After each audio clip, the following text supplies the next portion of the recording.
So ప్రస్తుతానికి Donald Trump యొక్క వ్యవహారం పెద్ద ఎత్తున సంచలనంగా మారింది. ఆయన ఎవరితో స్నేహాన్ని ఓర్చుకోలేకపోతున్నారు, ఒకరితో మిత్రుత్వాన్ని నేర్చుకోలేకపోతున్నారు, ఆయన తంటే ఎవరైనా గొప్ప వాళ్ళు ఉన్నారన్నా ఓర్చుకోలేకపోతున్నారు. ఏదో ఒక రకంగా ప్రపంచ దేశాల్లో ఆయనే అగ్రజుడు, ఆయనంతటి వాడేలేడన్నట్టుగా చర్చించాలని ఒక మాట అయితే చాలా క్లియర్గా డొనాల్డ్ ట్రంప్ వ్యవహారంలో అర్థమవుతోంది. సో రష్యా ఉక్రెయిన్ యుద్ధానికి సంబంధించి మీ అంతటా మీరు చూసుకోండి, మీరు ఇరాన్ ఇజ్రాయెల్కి సంబంధించిన యుద్ధంలో మధ్యవర్తిత్వం వహించాల్సిన అవసరం లేదు అనే కామెంట్ డొనాల్డ్ ట్రంప్ చేసుకొచ్చారు. అంతకంటే ముందు క్షణాల్లోనే ఆపేస్తా, నిమిషాల్లోనే ఆపేస్తా, నేను వచ్చాక చూడండి సంగతి ఎలా ఉంటుందో, నేనేంటో చూపిస్తా అని చెప్పినటువంటి డొనాల్డ్ ట్రంప్ ఇప్పుడు ఆఖరికి వస్తే రష్యా ఉక్రెయిన్ యుద్ధాన్ని ఆపలేకపోయారు, ఇరాన్ ఇజ్రాయెల్ యుద్ధాన్ని ఆపకపోగా ఇజ్రాయెల్ని మరింతగా రెచ్చగొట్టి ఇరాన్ పైన దాడి చేయిస్తున్నారు, ఇజ్రాయెల్ వైపు వెళ్ళబడుతున్నారు. G7 దేశాల నుంచి ఒకరోజు ముందుగానే ఆయన బయలుదేరి వెళ్ళిపోయారు. ఎటు చూసినా డొనాల్డ్ ట్రంప్ యొక్క వ్యవహార శైలి, ద్వంద్వ వైఖరి, డబుల్ టంగ్ అంతా కూడా కాస్త ఆందోళనకరంగానే ఉంది. ప్రపంచ దేశాల్లో అశాంతిగానే ఆయన ఇప్పుడు మాట్లాడుతున్నట్టుగా ఉంది. సో పుతిన్ ఇప్పటికే అమెరికా పైన కాస్త గుర్రుగా ఉన్నాడు, ఉక్రెయిన్కి ఇండైరెక్ట్గా సపోర్ట్ చేస్తూ పుతిన్ని ఏకంగా పిచ్చివాడంటూ అమెరికా అధ్యక్షుడు డొనాల్డ్ ట్రంప్ సంబోధించిన పైన కాస్త ఆగ్రహంతో ఉన్నారు. ఈ నేపథ్యంలో నిన్న ఫస్ట్గా రష్యా అధ్యక్షుడు పుతినే డొనాల్డ్ ట్రంప్కి విషయం చెప్పుకొచ్చారు. మీరు కావాలని ఇజ్రాయెల్ని రెచ్చగొట్టి ఇంకా దాడులకు ఉసుగొలుపుతున్నారు, మీరు ఇంకా ఎస్కలేట్ చేస్తున్నారు, యుద్ధాన్ని ఇంకా రెచ్చగొడుతున్నారు, దాన్ని ఇంకా ఆజ్యం పోస్తున్నారు. అలా కాకుండా మీరు కొంచెం వెనకడుగు వేయండి, డైరెక్ట్గా ఇరాన్ పైన యుద్ధం చేయాల్సిన అవసరం లేదు, అలా చేయకూడదనేటువంటి మాటని రష్యా నుంచి అటు వైట్ హౌస్కి ఒక సమాచారం వెళ్ళినట్టు తెలుస్తోంది.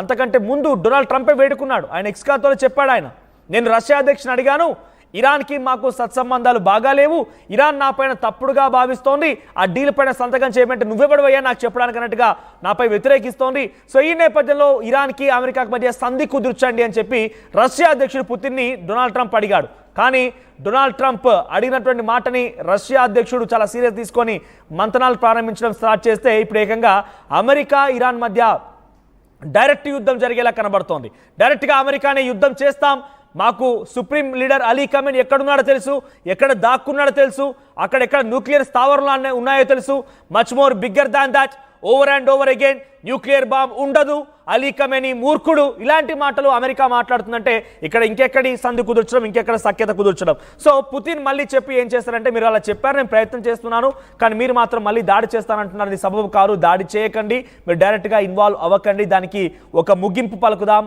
దానికి ఒక ఫుల్ స్టాప్ పెడదాం అటువంటి ఒక మాటని పుతిన్ మాట్లాడుకొచ్చింది తెలుస్తోంది. అయితే పుతిన్ మాటలకి కామెంట్ చేశారు డొనాల్డ్ ట్రంప్. ప్రస్తుతం ఆయన ఏమంటున్నారంటే, డైరెక్ట్గా మీ సంగతి ఏంటో తేల్చుకోండి, మీరు ఇందులో ఇన్వాల్వ్ అవ్వకండి, ఉక్రెయిన్కి రష్యాకి మధ్య వార్లో మీ అంతూ మీరు తేల్చుకోండి, మీ సంగతి మీరు చూసుకోండి, అనవసరంగా దీంట్లో ఇన్వాల్వ్ అయిపోయి మీరు కూడా ఇబ్బందుల పాలు కావద్దన్నట్టుగానే ట్రంప్ చాలా సీరియస్గా చెప్పినట్టు తెలుస్తోంది, సెటైర్ వేసినట్టు తెలుస్తోంది. ఎస్, అసలు ఈ సెటైర్ల పైన ఏ రకంగా చర్చ జరుగుతోంది, అసలు డొనాల్డ్ ట్రంప్ యొక్క ద్వంద్వ వైఖరి, డబుల్ టంగ్ ఎలా చూడాలి, మరిన్ని అప్డేట్స్తో మా ప్రతినిధి సచిన్ సిద్ధంగా ఉన్నారు లైవ్లో. Yes Sachin, so Donald Trump యొక్క వ్యవహార శైలి చాలా ఆందోళనకరంగా ప్రపంచ దేశాల్లో కూడా, ముఖ్యంగా భారతదేశంలో అయితే చీదరించుకుంటున్నారు, చీకొడుతున్నారు. ఆయన వ్యవహార శైలి ఏం అర్థం కావడం లేదు. ఆయనకు స్వలాభంగా, ఆయనకి ఏదైనా లాభం జరుగుతుంది, ఆయనకి ఏదైనా పాజిటివ్గా ఉందంటేనేమో అంతా నాదే అంటున్నారు, లేదంటే కనుక వాళ్ళ శత్రువులుగా, పగ ఉన్న వాళ్ళుగా, వాళ్ళంతా కూడా పూర్తిగా మనకు వ్యతిరేకులుగా చిత్రీకరించే ప్రయత్నం చేస్తున్నారు. ఇప్పుడు రష్యా అధ్యక్షుడు అటు ప్రపంచ శాంతి కోసం ప్రయత్నం చేస్తున్న తరుణంలో ఆయన యుద్ధానికి ముగింపు పలుకుతానంటున్నారు. మరి మొన్న మధ్య భారత్ పాకిస్తాన్ యుద్ధం కూడా జరిగినప్పుడు నేనే ఆపానని చెప్పుకున్న డొనాల్డ్ ట్రంప్ ఇప్పుడు ఇజ్రాయెల్ యుద్ధాన్ని ఆపుతున్నానంటే, అద్దు ఆపకు, నీ సంగతి నువ్వు తేల్చుకోవడం వెనుక అసలు ఏంటి అని ద్వంద్వ వైఖరి పైన, వ్యవహార శైలి పైన ఎటువంటి చర్చలు జరుగుతున్నాయి? ట్రంప్ తన స్వలాభం కోసం మాత్రమే పనిచేస్తున్నాడు. ఎందుకు రెండుసార్లు మాత్రమే పదాన్ని ఇక్కడ ఉపయోగించానంటే, తన కోసం తాను మాత్రమే పనిచేస్తున్న వ్యక్తిగా ప్రస్తుతం అంతర్జాతీయ సమాజం ముందు తనకు తానేంటో చూపించుకునే ప్రయత్నం చేస్తున్నాడు. అతిశక్తి లేదని చెప్పుకోవాలి ట్రంప్ విషయంలో. ఎందుకంటే గత వారం రోజులుగా జరుగుతున్న పరిణామాలను చూస్తాం. మరి ముఖ్యంగా ట్రంప్ ఎంటర్ అయిన తర్వాత అయితే దీని శాంతి వైపు వెళుతుందో అంటే ఏదో ఒక కొలుక్కు వస్తుంది. అయితే శాంతి వైపు లేకపోతే చర్చల వైపు వెళుతుంది, లేకపోతే న్యూక్లియర్ డీల్ వైపు వెళ్ళే అవకాశం ఉంటుంది ఇరాన్. అది కూడా కాకపోతే మూడో రోజు తాను చేసిన ట్వీట్, దాని ప్రకారం ఏ క్షణాన్నైనా ట్రంప్ ఇరాన్ని దెబ్బతీయచ్చు, ట్రంప్ తన ట్రూప్స్ని రంగంలోకి దించవచ్చు, ట్రంప్ తన సైన్యాన్ని మరి ముఖ్యంగా ఇరాన్ మీద దాడికి ఉపక్రమించేలా సిద్ధం చేయొచ్చు అనే చర్చ జోరందుకుంది. బట్ కమింగ్ బ్యాక్ టు నిన్న జరిగిన ఘటనకు సంబంధించి మాట్లాడుకున్న సందర్భంలో ఇరాన్ ఇజ్రాయెల్కి సంబంధించి ఆ ఇష్యూ ఇంకా కంటిన్యూ అవుతున్న సిచ్యువేషన్లో ఇక్కడ ఇజ్రాయెల్ కూడా సాయం అడుగుతోంది అమెరికా. మరి ముఖ్యంగా ఎటువంటి సాయం? ఏకంగా 14,000 కేజీల బాంబుతో మేము ఇరాన్ని వేసేస్తాం, మాకు సాయం అందించండి బికాస్ మీ దగ్గరే ఉంది అంటూ కూడా చర్చ జరుగుతుంది. అదే అమెరికా ఇవ్వలేదు. సో ఈ డాట్స్ అన్ని కనెక్ట్ చేసే ప్రయత్నం చేస్తున్నాను ఇక్కడ. ఈ డాట్స్ అన్ని కనెక్ట్ చేసే ప్రయత్నం చేస్తూ ఉంటే ట్రంప్ అన్న ఒక 2-3 పాయింట్ల ముందు మనం మాట్లాడుకుందాం మనోజ్. ఎందుకంటే ఏమన్నాడు? ఫస్ట్గా ఏమన్నాడు? ఎస్, న్యూక్లియర్ డీల్ చేసుకో, ఇప్పటికీ మించిపోయింది లేదన్నాడు. ఆ తర్వాత ఏమన్నాడు? నా దగ్గర ప్లాన్ సిద్ధంగా ఉంది, ది వర్స్ట్ ప్లాన్, ది క్రూయల్గా ఉండబోతుంది అన్నాడు. ఆ తర్వాత ఏమన్నాడు? శాంతి చర్చలకు సంబంధించి మాట్లాడుకున్న సందర్భంలో అంటే భారత్ పాకిస్తాన్ నేను కలిపాను, భారత్ పాకిస్తాన్కి సంబంధించి కలిపాను అనే శబ్దాన్ని, ఆ లైన్ నేను వెనక్కి తీసుకుంటున్నాను. భారత్ పాకిస్తాన్కి సంబంధించి, ఎందుకంటే తన మాట ఇక్కడ కోట్ చేయడం జరుగుతోంది. భారత్ పాకిస్తాన్కి సంబంధించి ఆ మధ్యవర్తిత్వం నేను వహించాను, అందుకే యుద్ధం ఆగిపోయింది సో అంటూ కూడా చెప్పుకొచ్చాడు. సో ఆ తర్వాత కంటిన్యూ చేసుకున్న సందర్భంలో ఇరాన్ ఇజ్రాయెల్ని కూడా అలాగే ఆపేస్తాను, నేను ఏదో గొప్పలు చెప్పుకోను, చర్చలు జరుగుతున్నాయి, చర్చలు ఎప్పటికీ టేబుల్ మీద ఉన్నాయి, ఆ చర్చలు నేనే చేయిస్తున్నాను, నేనే మాట్లాడుతున్నాను, నేను చాలా చేస్తున్నాను, కానీ ఎవరికి చెప్పుకోను అని చెప్పి గొప్పలు పోయిన సందర్భం.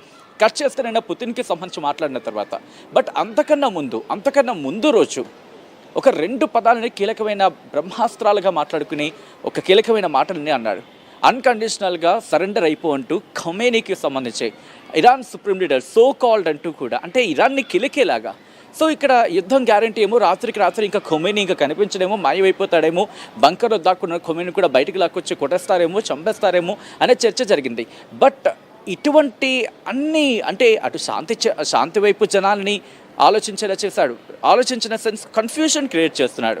అసలు ఏం చేయబోతున్నాడు? ఎందుకంటే అగ్రరాజ్యం ఒక అడుగు వేస్తుందంటే ఇక్కడ బరాక్ ఒబామాకి సంబంధించి మాట్లాడుకుంటున్న సందర్భం ఉంది, బైడెన్ గురించి మాట్లాడుకుంటున్న సందర్భం ఉంది, ట్రంప్ని ఫస్ట్ అంతా కంపేర్ చేసుకుంటున్న సందర్భం ఉంది. ఎందుకు ఇంత కన్ఫ్యూజన్ క్రియేట్ చేస్తుంది అగ్రరాజ్యం? ఎప్పుడూ క్లియర్ కట్గా తను చేసేది చెప్పదు, చెప్పేది మరి ముఖ్యంగా చేసేది ఎవరికి ముందుగా చెప్పదు, చేసుకుంటూ పోతుంది. చెప్పిందంటే కనుక అది చేసే తీరుతుంది. ఈ 2 అమెరికా విషయాలు ఉన్నాయి. కానీ ఇప్పుడు ఏం జరుగుతోంది? కేవలం మాటల గొప్పలు తప్ప చేతల్లో ఎక్కడ కనిపిస్తుంది. కానీ సచిన్, ఇది ప్రపంచ దేశాలని కన్ఫ్యూజ్ చేస్తున్నట్టుగా ఉంది. ట్రంప్ ఎక్కడ కన్ఫ్యూజ్ కావడం లేదు, చాలా క్లియర్ గా ఉన్నారు ఆయన. పాకిస్తాన్ మధ్య యుద్ధంలో కూడా బిలావల్ భుట్టో టీం వెళ్ళిపోయి ఎయిర్ డిఫెన్స్ ఇస్తాన్ని ఇవ్వండి అని అడగగానే దాదాపుగా కన్ఫర్మ్ అయినట్టు తెలుస్తుంది. చాలా సీక్రెట్ గోప్యంగా ఉంచుతున్నారు. కానీ కొన్ని ఇంటర్నేషనల్ కథనాల మేరకి మనం చూసినప్పుడు డెఫినెట్గా ఇస్తానని చెప్పుకొచ్చారు ఆయన.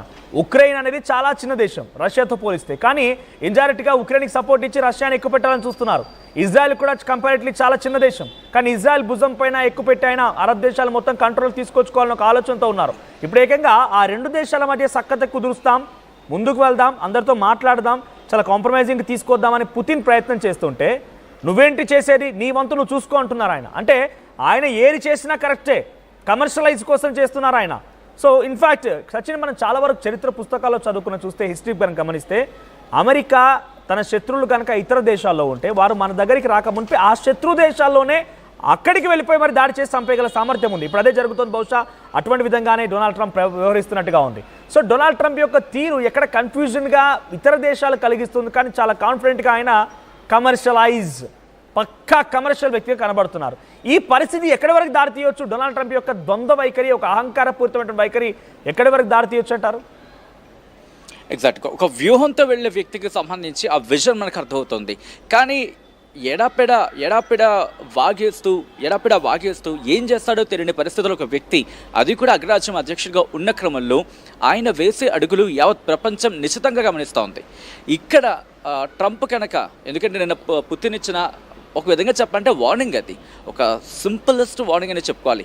నువ్వు నీ పని చూసుకో, నువ్వు కనుక యుద్ధంలో దిగాలనుకుంటే కనుక అప్పుడు ఆ ఇబ్బందికర వాతావరణం ఉంటుంది. మరి ముఖ్యంగా న్యూక్లియర్ ఇబ్బంది ప్రపంచానికి ఇబ్బంది అవుతుంది, కాబట్టి నేను కూడా రంగంలోకి దిగాల్సి ఉంటుంది అనే అర్థం వచ్చేలా ఇటు పుతిన్ చేసిన వ్యాఖ్యలు. ఇంతవరకు ఏ యుద్ధంలో కూడా రష్యా అంటే ఇరాన్ ఇజ్రాయెల్కి సంబంధించి కొన్ని రోజులుగా, అది పోనీ ఇరాన్ విషయం పక్కన పెట్టినా, ఇజ్రాయెల్కి సంబంధించి గాజా విషయంలో కావచ్చు, లేకపోతే ఇజ్రాయెల్ యెమెన్ కావచ్చు, ఇజ్రాన్ లెబనాన్ కావచ్చు, లేకపోతే ఇటువైపు ఇన్ని జరుగుతున్నా, ఇన్ఫ్యాక్ట్ చైనా తైవాన్ విషయం కావచ్చు, భారత్ పాకిస్తాన్ విషయం కావచ్చు, ఇన్ని జరుగుతున్నా కూడా ఏనాడు రష్యా నువ్వు అంటే అమెరికాని ఇంత డైరెక్ట్గా నువ్వు నోరు మూసుకొని ఉండు అన్నంతలా ఇప్పుడు మాట్లాడలేదు. కానీ ఈరోజు మాట్లాడుతుందంటే ఆ ఇంటెన్సిటీ, ఎందుకంటే ఇరాన్కి ఇప్పుడు రష్యా చాలా కీలకం, చాలా దోస్తానం వాళ్ళిద్దరికి మధ్య.